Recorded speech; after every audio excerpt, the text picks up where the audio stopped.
Buenas tardes a todos y todas. Se dirige a ustedes la licenciada Yarisis López Colón. Me acompañan la licenciada María Méndez Acevedo y el licenciado Félix Bartolomé Rodríguez. Saludos. Saludos. Saludos, compañeros. En la tarde de hoy vamos a estar dialogando sobre la legislación que protege el derecho de la mujer en el ámbito laboral. Esto en conmemoración de la Semana de la Mujer Trabajadora, que se lleva a cabo precisamente en la semana que nos ocupa y específicamente el Día Internacional de la Mujer. Es el día 8 de marzo de cada año. Es importante mencionar que es el Día Internacional de la Mujer Trabajadora. Correcto. O sea, no es el Día Internacional de la Mujer, particularmente porque aunque se desconoce el origen ciertamente el origen del Día Internacional de la Mujer Trabajadora, se dice que empezó en 1857, cuando unas compañeras trabajadoras estaban en una fábrica y les prendieron fuego dentro de la fábrica. Sobre ese mismo incidente se dice que fue en el 1908. Lo cierto es que en las Naciones Unidas fue en 1975 que lo trajo como parte de las Naciones Unidas como Día Internacional del Trabajo el 8 de marzo para la mujer trabajadora. En Puerto Rico se hizo en el 1976 y en todas partes del mundo ya se reconoce ese Día Internacional de la Mujer Trabajadora. Me parece bien importante que hagas ese señalamiento porque lo que vemos ¿verdad? En la publicidad general se refiere a la mujer por ser mujer, el mero hecho de ser mujer, y no es así, ¿verdad? Es la mujer en el campo laboral. Así es. Bueno, históricamente a nivel internacional hemos visto condiciones laborales injustas para la mujer y Puerto Rico no es la excepción, lo cual ha requerido política pública y legislación a favor de condiciones más justas para la mujer. El salario es una de estas condiciones laborables que requiere mayor atención, de manera que se pueda garantizar que haya igual paga por igual trabajo. A pesar de que nuestro ordenamiento jurídico prohíbe el discrimen por razón de sexo, lo cual está plasmado en nuestra Constitución. También vemos la ley 100 que nos habla acerca de la prohibición del discrimen. La ley 100 me refiero al año 1959 y sus enmiendas posteriores, lo cual aplica al ámbito privado como al ámbito público. Esto no ha sido suficiente para garantizar una equidad, una igualdad en condiciones de trabajo para la mujer puertorriqueña. De hecho, había legislación laboral a favor de la mujer desde antes, como la ley de madres obreras, que viene antes de la propia Constitución. Es importante destacar que nuestra Constitución es en 1952, que ahí parece que no se discriminaba raza, color, sexo, origen nacional, política, impedimento. Y no es hasta el 1964 que en Estados Unidos hacen la ley de derechos civiles, así que nosotros tuvimos 5 años adelantados a la ley de derechos civiles norteamericana. Lo mismo pasa con la ADA. Nosotros la tuvimos en el 85, que es la ley de discriminación por impedimento, y ellos la tuvieron en el 1991. Así que hemos estado en avanzada en esos procesos. Bueno, quisiera hacer énfasis en el asunto de la equidad salarial y te pregunto, Félix, sobre la ley número 16 del año 2017, que se le llama la ley de igualdad salarial para Puerto Rico. ¿Qué nos puedes decir sobre esta legislación en particular? Sí, como mencionaste, la Constitución de Puerto Rico en el 1952 establecía que no habrá discriminación por raza, color, sexo, incluía el asunto del sexo. Eventualmente viene la ley 69 que mencionaste, que también dice que no se puede discriminar por asuntos de compensación. Esa legislación no ha hecho ni en Puerto Rico ni en el mundo entero. O sea, todavía existe el asunto del discrimen, que el hombre gana la mujer gana el 80% de lo que gana la mujer haciendo trabajos comparables. Pues se hace esta nueva ley del 2017 con el efecto de hacer equiparar los salarios de los trabajadores. También se hizo una ley de hostigamiento sexual que aumentó las penalidades del hostigamiento sexual en el empleo, particularmente para intentar cejar la brecha que existe, el discrimen entre el varón y la hembra por motivos de género, ¿verdad? Aquí tengo dos compañeras muy capacitadas, más capacitadas que yo, y a lo mejor los salarios pueden ser que de alguna forma varíen por los mismos asuntos, circunstancias, en algunas ocasiones muy machistas por hacer el mismo trabajo. Está de moda el asunto con el caso de Selimar Adames, ¿verdad? Por ese asunto. Pero básicamente lo que la ley establece es que el patrono no puede discriminar por salarios en contra de la mujer por el mero hecho de ser mujer. Y cuando se dice discrimen por razón salarial, particularmente se habla de hombre-mujer, ¿verdad? Porque no se habla de hombre-hombre o mujer-mujer, es hombre-mujer, un poco para, como mencioné, cerrar esa brecha. Pero no prohíbe que se discrimine por salarios por alguna razón bona fides, ¿verdad? Y la ley establece algunos argumentos de que puede ser bona fide, particularmente la antigüedad en el empleo, o sea, que una trabajadora haciendo el mismo trabajo que la persona, que el varón, tenga más antigüedad el varón, pues a lo mejor se pueda premiar el asunto de la antigüedad. Lo mismo pasa con la preparación académica. Si la preparación académica es importante y se usa en el trabajo, como parte de tu día a día, pues también se puede hacer una diferencia en salarios por asuntos académicos. Por productividad, por producción y por ese tipo de asuntos también puede haber diferenciales en salario. ¿Cuál es uno de los mayores problemas que tenemos? Que no se mide la productividad, que no se mide, que no hay evaluaciones. Y cuando se hacen pueden ser de alguna forma subjetivas y arbitrarias, ¿verdad? Así que la ley no lo prohíbe bajo circunstancias particulares, pero si están en el mismo nivel de desempeño, en el mismo nivel académico, lo que se hace es que se paga mal. ¿Y qué prohíbe la ley? Que si el varón, por ejemplo, gana $1,000 y la mujer gana $800, no se puede bajar el salario del varón. Lo que hay que hacer es aumentar el salario de la mujer para que precisamente se eviten las condiciones discriminatorias existentes en el proceso. Otra ley particular que se hizo recientemente fue para que el Departamento del Trabajo hiciera unas guías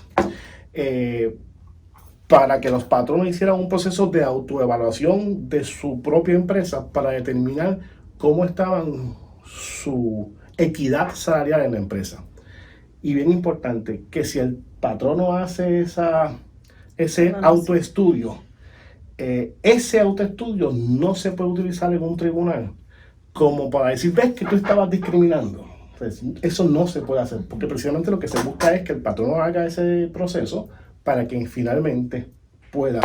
Sí, es para fomentar esa introspección de esa corporación para que ellos vean, ¿verdad?, cómo está su composición, ¿verdad?, de sus empleados y los niveles salariales. Así que eso se trata de fomentar. Así es. Y esa guía es obligatoria para las empresas privadas que quieran hacer negocios con el gobierno.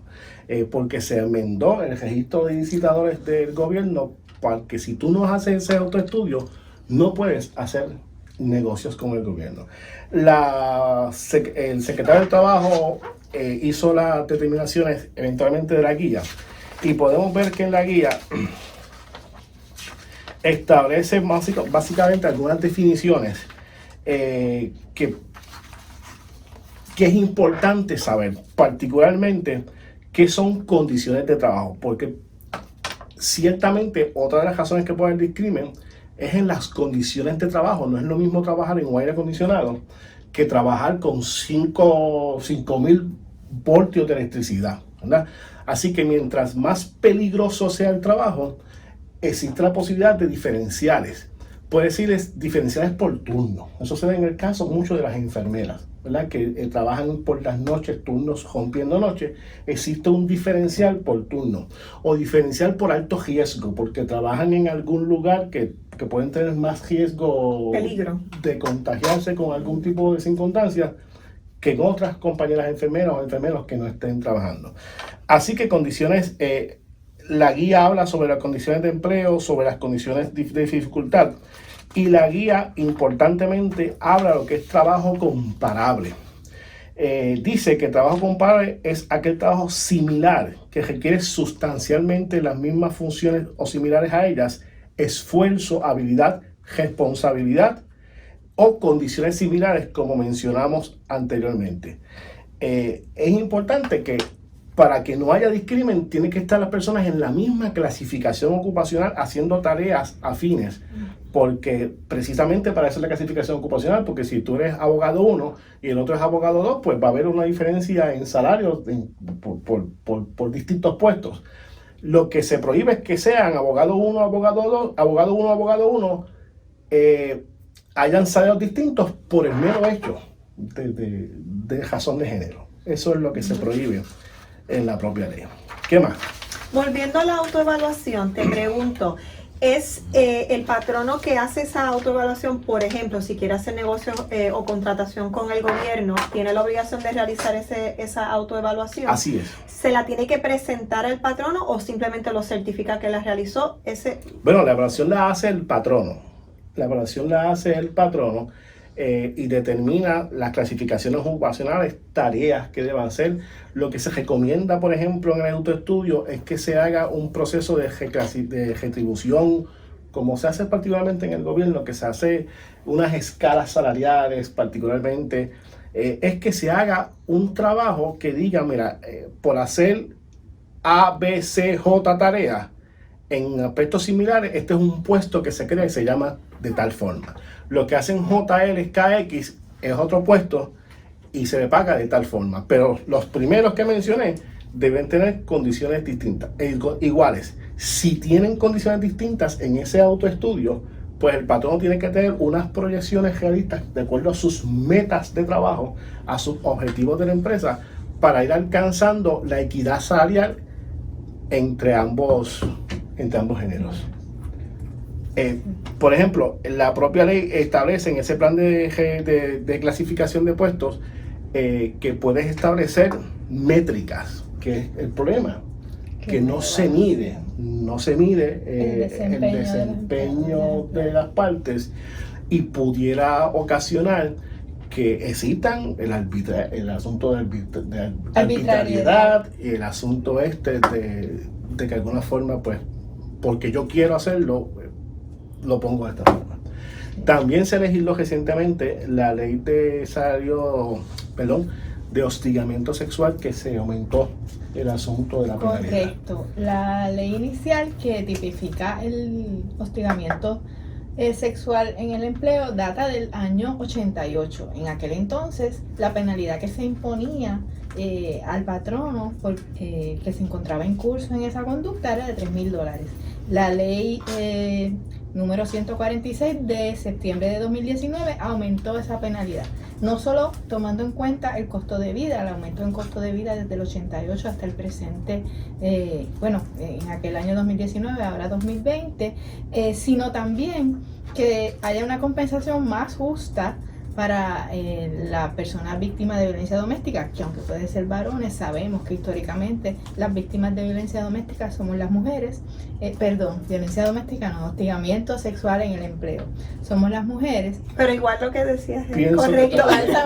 Igual también. Se busca, ¿verdad?, al aumentar la penalidad de $3,000 a $10,000, compensar a esas mujeres porque sufren otras desigualdades, muchas veces pierden el empleo, ¿verdad? Y entonces se busca que ese aumento en la penalidad sea no solo por el costo de vida, sino también para compensar esas otras pérdidas que sufre la víctima de hostigamiento, y también que sirva de disuasivo para que otros empleados o supervisores no incurran en esta conducta penalizada por ley dentro del ámbito laboral. Y así el artículo que se enmienda es el 11, indica que toda persona responsable de hostigamiento sexual en el empleo incurrirá en responsabilidad civil por el doble de los daños, y si no se puede cuantificar esos daños pecuniarios, pues será no menor de $10,000.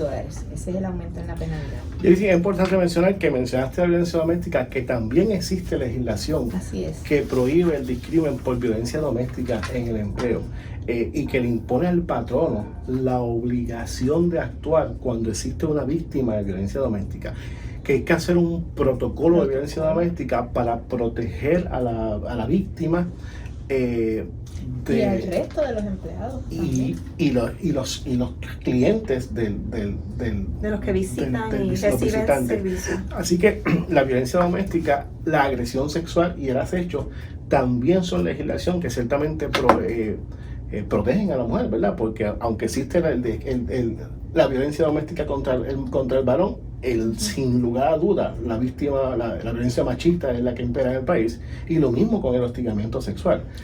Eso sería tema para nuestra segunda lección de Derecho Laboral en Puerto Rico. Damos por terminado nuestra primera lección y continuaremos hablando de Derecho Laboral en Puerto Rico. Muchas gracias.